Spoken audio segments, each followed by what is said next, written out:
All right, welcome back to Mound Visit. For some of us, today is like Christmas Eve. Today is NCAA Regional League.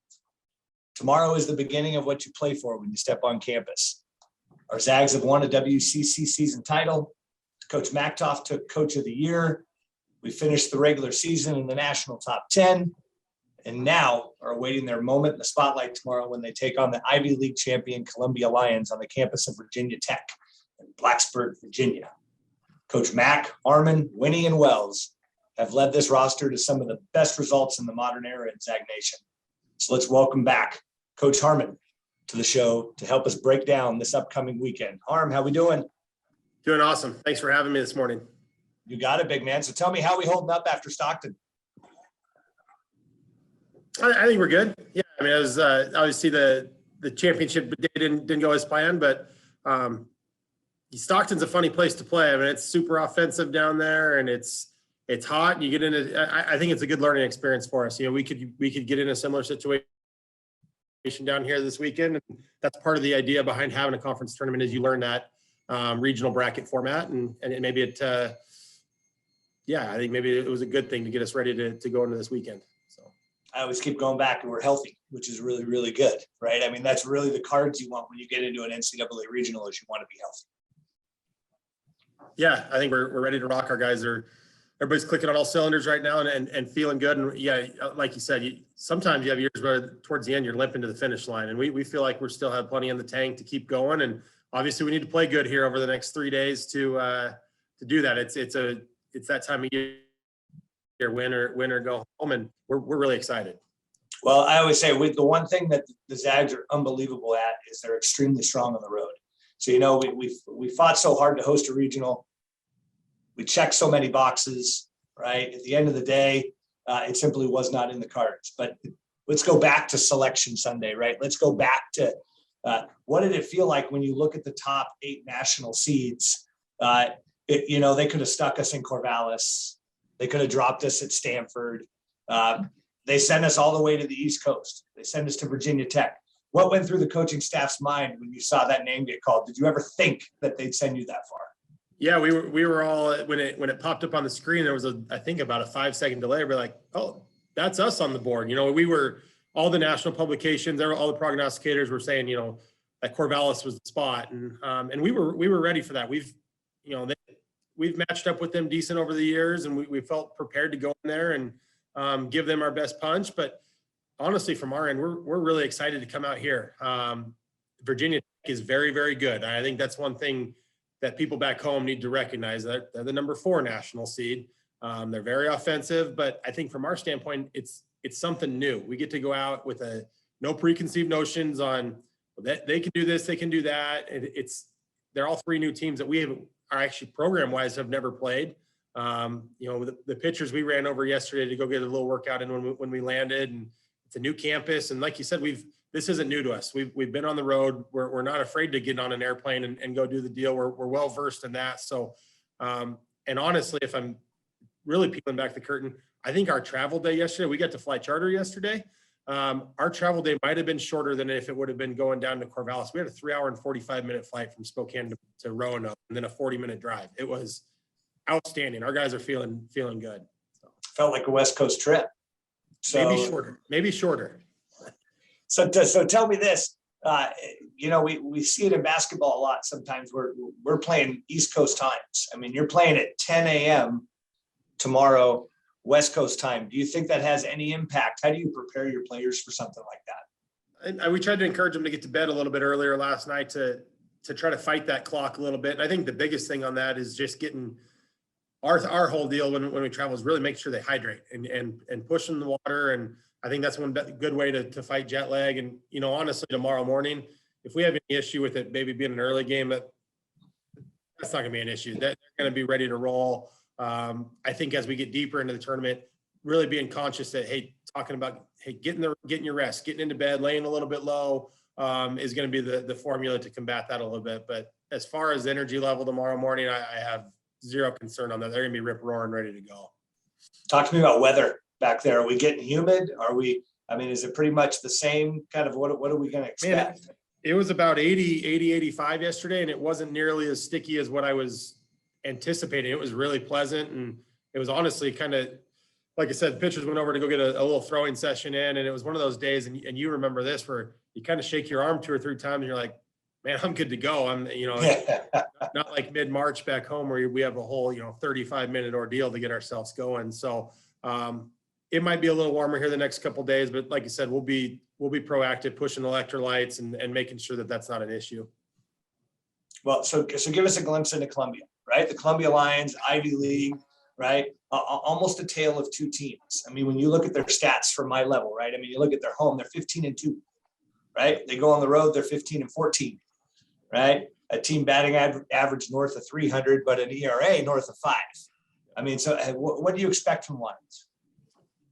I think the biggest thing there is, obviously they're a league champion, which is, you can't underestimate that. So they're coming in here confident, and I think they get to play with a little bit of house money, where it's like, hey, we get to go out there and just be loose. And maybe, I'm not sure what their expectations are going into it, but digging into the scouting report, yeah, they're offensive. There, 3 guys with double-digit home runs.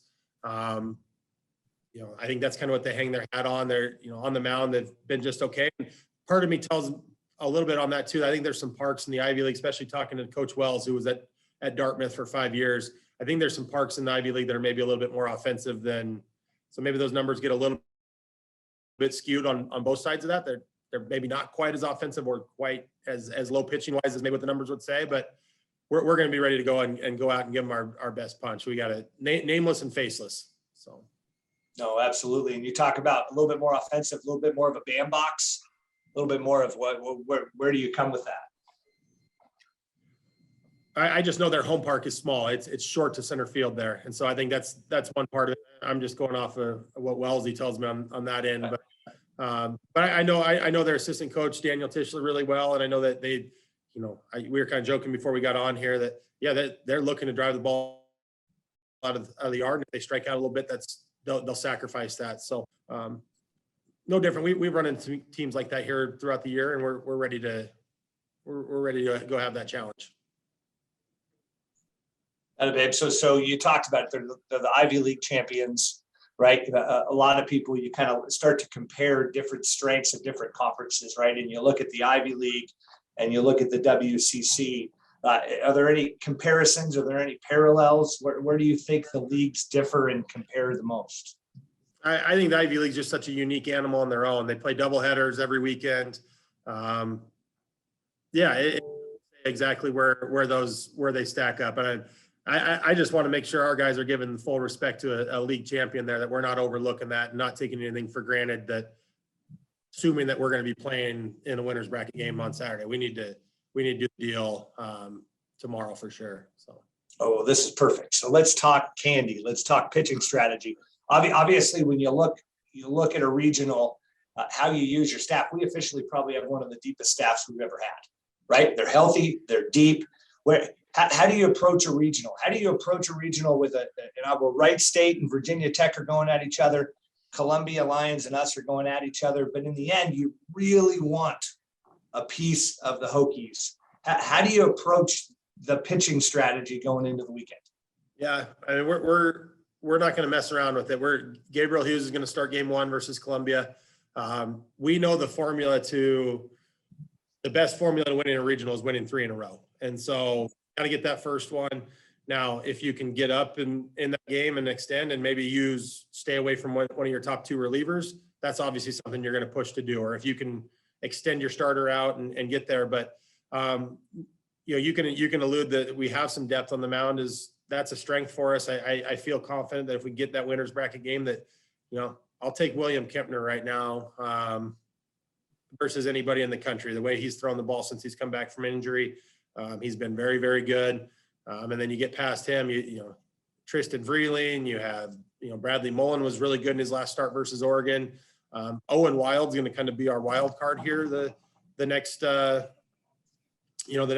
3 days, where we might use him out of the pen Friday or Saturday, and he could end up starting a game as well going forward here. So, we're going to go after each game individually and try not to look to that next one too much. Now, that's obviously part of my job. I need to look at, hey, how are we going to tackle 27 or 36 innings over the next 3 days, but trying to really focus on these first 9 and doing what we can to go get that one first. Yeah, I think that was the biggest question going into a regional, right? Do you use your gun and Gabriel Hughes? Do you get creative and potentially throw an Owen Wild in game one? And what you ultimately are going to do is Owen's going to be that guy that you'll throw out there whenever you need it. But we're going to stick to our horses, because at the end of the day, right, if you have an opportunity to beat the Lions, right, then you put big Wild Will up against, the Virginia Hokies, and there's probably nobody more bullfighter-esque, right, that can go against a number 4 seed like the Virginia Tech Hokies. Yeah, I mean, his last time down at Portland was maybe one of the most electric outings I've seen in person. I mean, it was 94-98, a lot of command. I mean, that's always been kind of knock, right? How's he throwing it where he wanted to, with a ton of conviction and a ton of energy. I mean, it's a guy when you're in another dugout, you're like, okay, what do we have here? And so we feel really good about how he matches up. And honestly, I feel really good about how Tristan is, he had a little bit of rust patch there. His numbers didn't look great in that last start versus San Diego, but he threw the ball a heck of a lot better than necessarily the numbers showed. So. Right. Well, so say this, we Mark Mactoff, Coach of the Year, Connor Caballas, Defensive Player of the Year, Cade McGee, Freshman of the Year. I mean, you couldn't be more proud of where this team has ended the regular season and has positioned themselves for a regional. Yeah, I mean, all those external awards are awesome. I'm super excited. Mac just kind of shrugs it off, and he's very humble about that. But for Connor Caballas to get that honor, it's an outstanding. He's kind of, I've said it a couple times on the show already, he's kind of been our unsung hero. He slid in for Ernie Yake, was a mainstay here for 4 years, and Connor stepped right in and been just a rock for us. And then, Cade to get that recognition as Freshman of the Year. He's got I think he's got 10 bombs on the year now, and is just to hit in the middle of the order as a true freshman. That's not easy. That's not anything that a lot of high school kids should be like, cool, that's my path. Like, it's so tough. And so it's really, really great for those guys to get that recognition. Well, I love it. Well, I know you got to go catch a bus. I know you got to get to practice. At the end of the day, I know there's going to be viewing parties here in Spokane. I know there's one at Jack and Dan's at 10 a.m. tomorrow morning. Go take care of business. Get that first W. Excited to watch you guys come to play. So go Zags. Thanks, Coach. Thanks, Mike. Go Zags.